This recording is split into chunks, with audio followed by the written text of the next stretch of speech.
бір бай адам өлімнен және қабірдегі жалғыздықтан қатты қорқады екен. Сондықтан өлер алдында мен өлген күні кім менімен бірге қабірге кіріп түнеп шықса, мал-мүлкімнің қақ жартысын алсын деп өсиет қалдырыпты.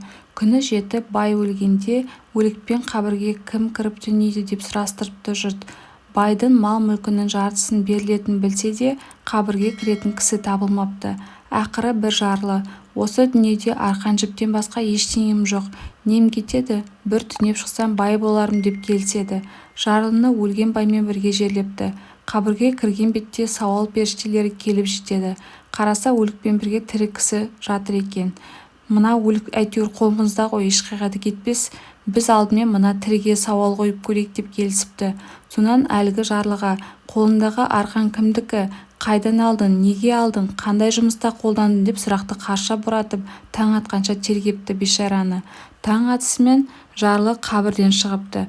Ал жарайсың, өсиет бойынша байдың мал-мүлкінің жартысы сенікі, ала ғой депті жұрт. Сөйтсе әлгі жігіт: жоқ, рахмет, малы мен мүлкі де құрсын, алмаймын. Таң атқанша бір арқан жіптің есебін бере алмадым.